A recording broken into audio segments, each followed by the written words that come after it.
नमस्कार, स्वागत है आपका गोल्ड स्पॉट में। हम शो की शुरुआत करें इससे पहले आपको बता दें कि कमोडिटी बाजार की तरफ लोगों का जबरदस्त क्रेज बढ़ रहा है। हमने देखा है सभी कमोडिटीज में यहाँ पर interest, volumes, open interest globally बढ़ते हुए नजर आए हैं। लोग बाजार में निवेश तो करना चाहते हैं लेकिन सही तरीका नहीं जानते। ऐसे में आपकी मदद करने के लिए सीएनबीसी आवाज लेकर आया है अब तक की सबसे अनोखी पहल। देश विदेश के कमोडिटी बाजार के दिग्गजों से सीखिए कमोडिटी बाजार के गुर। सीखिए कैसे करते हैं बाजार में कमाई। जानिए एफएनओ एंड पोर्टफोलियो हेजिंग के फंडे। कैसे पहचाने बाजार के ट्रेंड्स, क्या है नए बाजार के डायनामिक्स और एडवांस टेक्निकल इंडिकेटर्स। कैसे पढ़ें और समझें चार्ट्स के पैटर्न। इसके अलावा भी बहुत कुछ होगा लाइव सेशन में। साथ ही कमोडिटी से जुड़े आपके हर सवाल के जवाब भी आपको मिलेंगे। और इस एक्सक्लूसिव वेबिनार का हिस्सा बनने के लिए आप अभी लॉग इन करिए www.hindi.cnbctv18.com कमोडिटी गुरुकुल पर। आप हमारे साथ यहाँ पर जुड़ सकते हैं। आपके सभी सवालों के जवाब तो यहाँ पर दिए जाएंगे ही, लेकिन साथ साथ आपको कैसे कारोबार करना चाहिए। आपको याद दिला दें कि कमोडिटी विश्व की सबसे बड़ी एसेट क्लास है। इसमें आप कैसे फ़ायदा उठा सकते हैं, स्पेशली ऐसे समय में जब जियोपॉलिटिकल टेंशंस हैं, इन्फ्लेशन है, रेट कट की बातचीत हो रही है। माना जाता है कि कमोडिटी अगले डेकेड में आपको बहुत बेहतरीन पैसा कमा के दे सकती है। तो इन सब डिटेल्स के लिए हमारे साथ ज़रूर जुड़ें। दुनिया में कमोडिटी मार्केट्स फास्ट पेस से ग्रो कर रही हैं। ऐसे में कमोडिटीज में निवेश करके आप इन्फ्लेशन का सामना कर सकते हैं। सीएनबीसी आवाज आपके लिए लेकर आ रहा है एक एक्सक्लूसिव वेबिनार जिसे स्पेशली आपके लिए क्यूरेट किया गया है। टेक्निकलिटीज से लेकर कमोडिटी का हर पहलू सिखाने के साथ साथ ग्लोबल और डोमेस्टिक वेटरन्स आपके साथ शेयर करेंगे अपनी वास्ट नॉलेज और इनसाइट्स, और आप बनेंगे एक कामयाब कमोडिटी ट्रेडर। तो कमोडिटी गुरुकुल से जुड़ने के लिए वेबसाइट लिंक पर जाकर अभी रजिस्टर करें। तो वो तो आप भूले ही नहीं, लेकिन आज की अगर कमोडिटी बाजार की बात की जाए तो सोने पर सबका यहाँ पर ध्यान रहना चाहिए, क्योंकि यहाँ पर हमने अच्छी खासी तेजी बरकरार बनते हुए देखी है।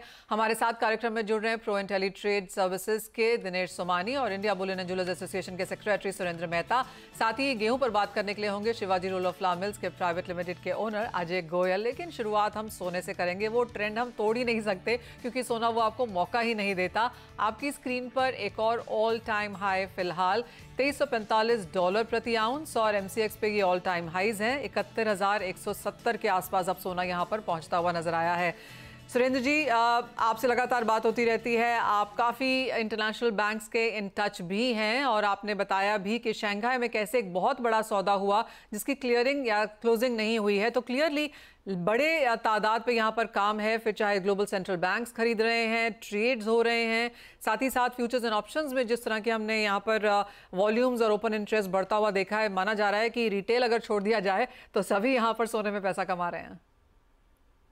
जी बिल्कुल मनीषा जी। देखिए, कल 8 अप्रैल को जैसे ही चाइना का शंघाई गोल्ड एक्सचेंज खुला था, तो हमने देखा कि गोल्ड सडनली $2,303 से $2,353 तक एकदम ऊंचाई की तरफ चला गया।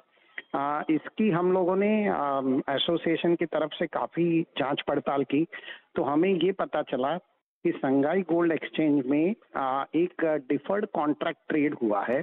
वो डिफर्ड कॉन्ट्रैक्ट ट्रेड 61.58 टन का ट्रेड है। अगर इस ट्रेड में फिजिकल डिलीवरी नहीं होती है, बल्कि आप 7% मार्जिन देके ये ट्रेड ऑप्ट कर सकते हैं। तो यदि 61.58 टन का ट्रेड डिफर्ड कॉन्ट्रैक्ट पे होता है, तो नेचुरली इसी वजह से ये गोल्ड के दाम बढ़े। इसका मतलब साफ है कि यहाँ पर जो मैंने पहले भी कहा था कि पेपर गोल्ड की ट्रेडिंग हो रही है, फिजिकल गोल्ड की ट्रेडिंग नहीं हो रही है।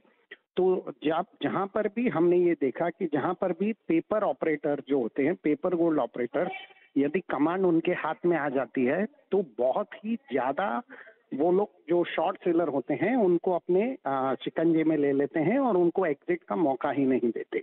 इवेंचुअली वो सारे शॉर्ट सेलर को लॉस करके ही बाहर जाना पड़ता है। तो मेरा मानना ऐसा है कि आने वाले कुछ दिनों में ये इस प्रकार की स्थिति जारी रह सकती है। यदि इस प्रकार के डिफर्ड कॉन्ट्रैक्ट इस वॉल्यूम में होते हैं तो नेचुरली मुझे गोल्ड के प्राइसेस में कोई भी फिलहाल कोई करेक्शन लगता नहीं है। हाँ, ऑफ कोर्स छोटा मोटा $50-60 $70 का करेक्शन आ सकता है, क्योंकि मूवमेंट ही आपको $100 के हो रहे हैं। एक एक हफ्ते में $100 का मूवमेंट हो रहा है।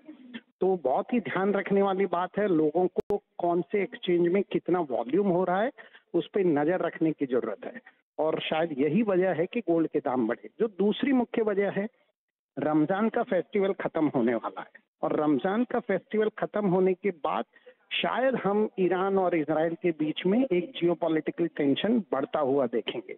शायद ये भी वजह हो सकती है कि किसी ने इस डिफर्ड कॉन्ट्रैक्ट को इतनी बड़ी क्वांटिटी में लॉन्ग किया होगा। तो मुझे लगता है I just 2-3 जी सुरेंद्र जी, जैसे एक स्टेप पहले ले लें और अपने दर्शकों को समझा दें कि एक डेफर्ड कॉन्ट्रैक्ट क्या होता है। ये रेगुलर कॉन्ट्रैक्ट से अलग होता है, ये एक डेफर्ड या पोस्टपोन टाइमलाइन के हिसाब से होता है, और ये लेंडर एंड बायर के बीच में यूजली होता है, लेकिन हमने ये एक्सचेंज में होता हुआ देखा है। तो कितना अलग होता है ये एक नॉर्मल कॉन्ट्रैक्ट से? जैसे आपने कहा कि 7% का एक मामूली लेवरेज पे करके हम यहाँ पर इतना बड़ा ट्रेड होता हुआ देखे हैं। देखिए, ये जो 61 टन, यदि 61 टन का जो कॉन्ट्रैक्ट हुआ है, मैं इंडियन करेंसी की बात करूं तो लगभग ये कॉन्ट्रैक्ट 30,000 करोड़ रुपए का कॉन्ट्रैक्ट है। ठीक है, अभी इसमें आपको सिर्फ 7% मार्जिन देना है, मतलब आप 2,100 करोड़ रुपए का मार्जिन भारतीय मुद्रा के अनुसार उतना देके आप पूरा 61 टन को ट्रेड कर सकते हैं। तो नेचुरली इसमें कोई फिजिकल डिलीवरी तो होने वाली नहीं है। तो ये जो लॉन्ग कॉन्ट्रैक्ट होते हैं, जो लोग ये लॉन्ग कॉन्ट्रैक्ट में एंटर होते हैं, इसी वजह से मार्केट में सडनली बढ़ोतरी होती है। और शायद किसी ने ये लॉन्ग कॉन्ट्रैक्ट में इसीलिए एंटर किया होगा क्योंकि उसे आगे जियोपॉलिटिकल टेंशन रमजान फेस्टिवल के बाद नजर आ रहा होगा। तो लोगों को बहुत ही बिल्कुल ध्यान देने की जरूरत है कि वो किसी भी प्रकार के ट्रैप में आ सकते हैं। मार्केट वन साइड ही चलेगा, ऐसा मेरा अभी भी मानना है। We should only look at upward trend. यदि थोड़ा भी करेक्शन आता है, कोई एग्जिट होना चाहे शॉर्ट सेलर, तो उसे अपना डिसीजन लेना चाहिए, रिस्क मैनेजमेंट एक्टिवेट करके एग्जिट हो जाना चाहिए। मैं एक बार फिर बहुत ही आसान शब्दों में ये समझाने की कोशिश करती हूँ कि एक डेफर्ड कॉन्ट्रैक्ट क्या होता है। अगर आप फ्यूचर्स में यहाँ पर कारोबार कर रहे हैं और मानिए कि अभी अप्रैल चल रहा है, तो अप्रैल, मई, जून, जुलाई के कॉन्ट्रैक्ट्स यहाँ पर हो सकते हैं। डेफर्ड कॉन्ट्रैक्ट वो है जो सबसे दूर के महीने का है, यानी कि अगर एज ऑफ नाउ हमारे पास नवंबर दिसंबर के कॉन्ट्रैक्ट्स भी हैं, तो डेफर्ड कॉन्ट्रैक्ट दिसंबर का होगा, यानी कि सबसे दूर के महीने का कॉन्ट्रैक्ट होता है, जिसकी डिलीवरी, जिसकी जो क्लोजिंग है, एक्सपायरी है, वो बहुत ही दूर है अभी। तो वहां पे इतना बड़ा सौदा हुआ है, और जैसे कहा गया कि एक झटके में एक ही कॉन्ट्रैक्ट में 61 टन को यहां पर मूव किया गया है, और उसका इमीडिएट इंपैक्ट, जैसे सुरेंद्र जी समझा रहे थे, हमने आता हुआ देखा कि जहां पर $50 की मूवमेंट हमने कुछ ही मिनटों में यहां पर सोने में आ जाती हुई देखी। उसके बाद हल्की मुनाफा वसूली, लेकिन इस बार फिर यहां पर तेजी आती हुई। सुरेंद्र जी, अब जिस तरह की मार्केट मूवमेंट है, भारतीय बाजारों की बात की जाए, लोग रोज यहां पर नया हाई बनते हुए देख रहे हैं। आज गुड़ी पाड़वा का पर्व भी है, कितना ऑन ग्राउंड इसका इंपैक्ट हम प्राइसेस का टू बिगिन विद आता हुआ देखेंगे? देखिए, गुड़ी पड़वा तो अभी शुरू हुआ है। इसका इम्पैक्ट तो हम पहले से ही समझ रहे हैं कि पर कुछ लोगों को लगता है कि हाँ, आज स्टेप आउट करें, आज शगुन का सोना खरीदें। नहीं, ठीक है, मुझे लगता है कि हम पिछले साल के मुकाबले लगभग 30 to 35% तक माल बेच पाएंगे।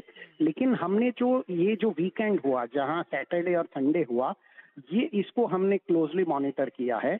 और सैटरडे और संडे को जो रिटेल दुकानें होती है, बड़े ब्रांडेड शोरूम होते हैं, वहां पर अच्छी खासी खरीदारी होती है। लेकिन वहां पर हमको ये पता चला कि लोग सोना बेचने ज्यादा आ रहे हैं और सोना खरीदने कम आ रहे हैं। तो ऑलमोस्ट मैं ये कह सकता हूँ कि sales are dropping in those branded showroom by almost 80%। तो ये बहुत ही चिंता का विषय है पूरी ज्वेलरी इंडस्ट्री के लिए, पूरे मार्केट के लिए। और मुझे नहीं लगता है कि मेरा पर्सनली मानना यह है कि शायद आप जब कल मुझसे पूछेगी तो we will not be more than 30 to 35% of the last year.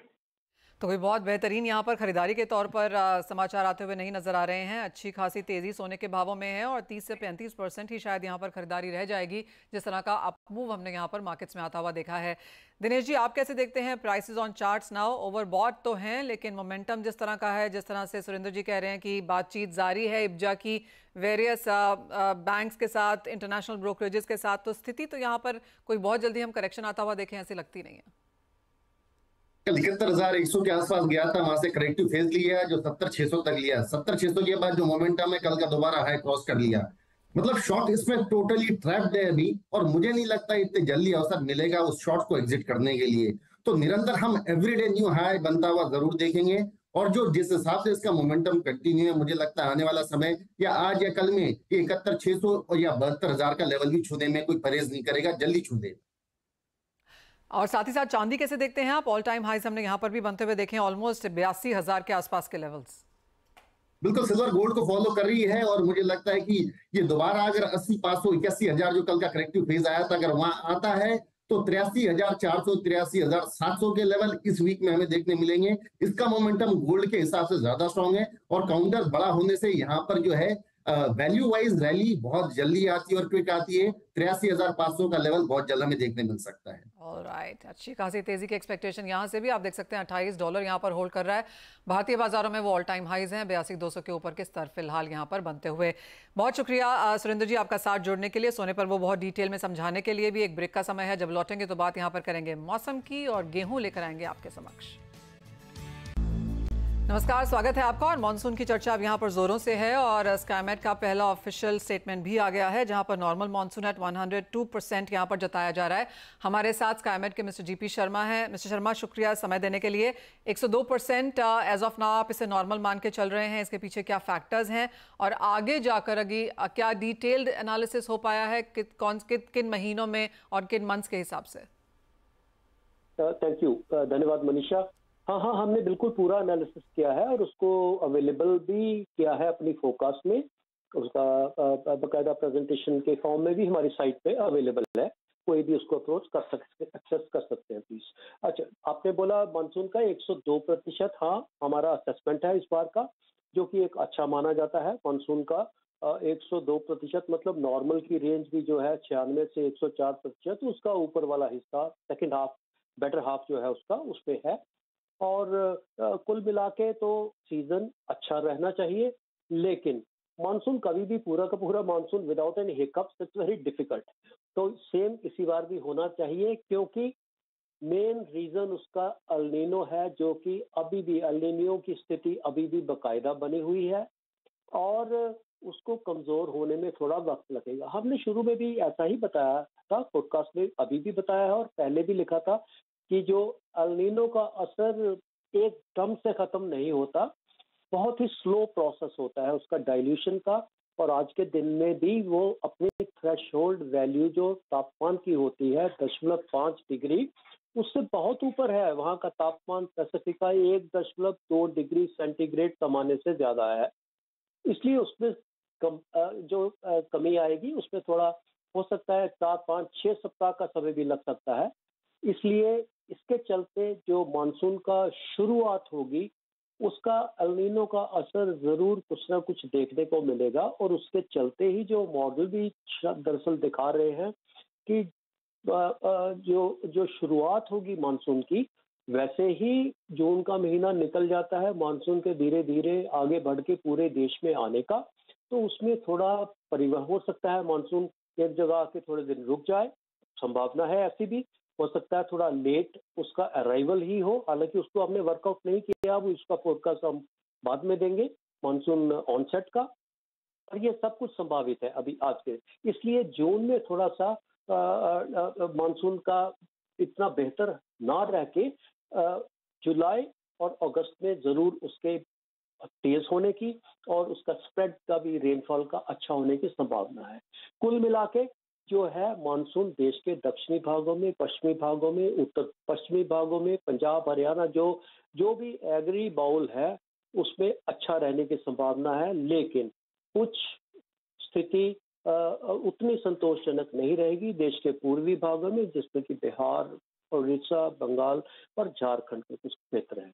उत्तर पूर्व भारत में तो भारत में वैसे ही काफी पिछले सालों से मानसून कम देखने को मिल रहा है, और इस बार भी वहां पे कुल मिला के सीजन में रेनफॉल जो है कमी देखी जाएगी। विशेषकर जो पहला हाफ होगा मानसून का, नॉर्थ ईस्ट इंडिया के लिए वर्षा कम होनी चाहिए। जी मनीषा।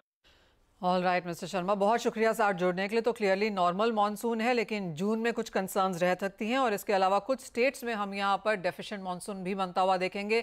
लेकिन ओवरऑल चाहे वो मंथली के हिसाब से है या फिर एरियाज के हिसाब से है, मॉनसून एक नॉर्मल की एक्सपेक्टेशन। अभी 2 महीने काटने बाकी हैं बाय द वे, क्योंकि यहाँ पर अच्छी खासी गर्मी है, लेकिन मॉनसून की तरफ से वो एक अच्छी बेहतर खबर फिलहाल इंडियन मार्केट्स के लिए। आगे बढ़ते हैं और बात अब यहाँ पर गेहूं की करते हैं, जहां कर गेहूं के उत्पादन आंकड़ों पर इंडस्ट्री और सरकार के अलग अलग मत बरकरार हैं। इंडस्ट्री का कहना है कि इस बार उत्पादन 6.25% कम रह सकता है। हमारे साथ Shivaji roll of flour mills के अजय गोयल हैं। अजय नमस्कार। मुझे याद है और मुझे वो आपका डायलॉग भूलता ही नहीं है कि ये एक एग्जिट पोल की तरह होते हैं, जब तक एक्चुअल फसल नहीं आ जाती और उसके बाद भी ये आंकड़ों के ऊपर हम बातचीत करते रहते हैं। लेकिन किस तरह के चेंजेस हैं फिलहाल? तो अभी जो नया survey role of farmers federation of India ने जो कमीशन किया था, उसके मुताबिक तो 1% एकरेज में वृद्धि हुई है, 2% जो है आप समझिए यील्ड में वृद्धि हुई है, और ओवरऑल 3% ओवर लास्ट ईयर जो है उनका अनुमान है। और इस टाइम सरप्राइज पैक रहने वाला है यूपी, जहां पर एकरेज और यील्ड दोनों में जो है अच्छी खासी वृद्धि हुई है, और यूपी इस साल का सरप्राइज स्टेट रहेगा। तो यूपी और हरियाणा जो है मौसम भी अच्छा रहा है, एकरेज यील्ड सब बढ़िया रही है। तो मोटा मोटी पिछले साल के थोड़ा सा जो है समझ लीजिए 1-2% ज्यादा का अनुमान है। तो मोटा मोटी यही समझ सकते हैं कि इक्विवेलेंट टू लास्ट ईयर रहेगा। ओके साथ ही अजय, किस तरह की आवक आ चुकी है बाजार में? क्या ये फाइनल नंबर्स हैं अब यहाँ पर, और अब आगे जाकर किस तरह की डिमांड आप बनता हुआ देख रहे हैं? जो आवक है वो अब शुरू हो गई है। आप समझ लिए केवल हरियाणा और पंजाब अभी रुका हुआ है। यूपी के कुछ भागों में आवक शुरू हो गई है, वहां पर बाजार जो है दबाव में है। जो व्यापारी है वो अभी भी दहशत में है कि जो है वेदर ही शुड बाई और नॉट बाई, स्टॉक और नॉट स्टॉक। तो मार्केट पार्टिसिपेंट्स वहां पर ना होने की वजह से, और सरकार के कदम भी हर मंडी में हर जगह पे हो नहीं सकते किसान को सहूलियत देने के लिए। इसके लिए थोड़ा सा जो है यूपी अंडर प्रेशर है, और एमपी में इस साल थोड़ा सा रेन डैमेज खास तौर पे छिंदवाड़ा, बैतूल और कुछ रीजन्स में हुआ, जिसकी वजह से थोड़ा सा क्वालिटेटिव इशू है। बट आने वाले दिनों में अच्छी खासी अराइवल रहने की उम्मीद है। तो आप कह रहे हैं कि जो प्राइसेस अंडर प्रेशर हैं वो यहाँ पर बरकरार रह सकते हैं। और जी हाँ, एक्चुअली दूसरा सवाल मेरा वही था कि सरकारी खरीद के चलते प्राइवेट ट्रेडर्स शायद नहीं खरीदेंगे। काफ़ी हद तक ये भी खबरें सुनने को मिल रही थी कि जब तक सरकारी खरीद पूरी नहीं आ जाती, प्राइवेट ट्रेडर्स को शायद अनऑफिशियल तौर से ही कहा गया है कि वो मार्केट्स में बहुत ज़्यादा एंटर ना करें। बिल्कुल, कई तरह की जो है अनऑफिशियली बंदिशें लगाई गई है। कहा गया है कि पहले सरकार की खरीद होनी चाहिए, दूसरा एमएसपी से नीचे जो है प्राइवेट ट्रेड ना खरीदें। तो इस तरह की जो गाइडलाइंस दी गई है या प्रॉम्प्टिंग की गई है, तो व्यापारी भी जो है अभी वेट एंड वॉच सिचुएशन में, जब तक खुलासा नहीं हो जाता इन बातों का, तब तक कोई जल्दी से जो है स्टॉकिंग या खरीद में हाथ लगाने वाला नहीं लग रहा है। ओके अजय जी, बहुत शुक्रिया साथ जुड़ने के लिए और बहुत डिटेल में और कैंडिडली बात भी करने के लिए। तो वो गेहूं के हाल हैं फिलहाल, जहां पर जैसे उन्होंने कहा कि नंबर्स बेहतर नजर आते हैं, बुआई के, ईल्ड के और ओवरऑल फसल के भी, जो शायद पिछले साल से 3% ज़्यादा ही रहने की उम्मीद है। आगे बढ़ेंगे और दिनेश जी, ऑफ कोर्स सोने चांदी के बारे में तो हमने यहाँ पर बात की ही है, लेकिन मेटल्स पे बात करना बहुत ज़रूरी है, क्योंकि ये आज एक सेक्टर है जहाँ पर टोटल आग लगी हुई है। लगातार अच्छी खासी तेज़ी है। मतलब मैं तो वो इक्विटी स्टॉक्स भी देख रही थी जहाँ पे हिंदुस्तान कॉपर भाग रहा है, नाल्को भाग रहा है। तो अंडरलाइन कमोडिटी स्ट्रांग है और साथ ही साथ रिलेटेड इक्विटी भी।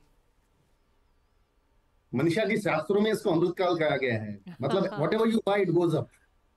तो मुझे लगता है कि चौतरफा बाइंग का स्प्री चल रहा है। मतलब अगर आप इक्विटी मार्केट देख लीजिए, आप वहां के स्टॉक्स देख लीजिए, या मेटल्स देख लीजिए, बुलियंस देख लीजिए, एनर्जी देख लीजिए, मुझे लगता है ये आज शायद एग्री में भी लगनी चाहिए।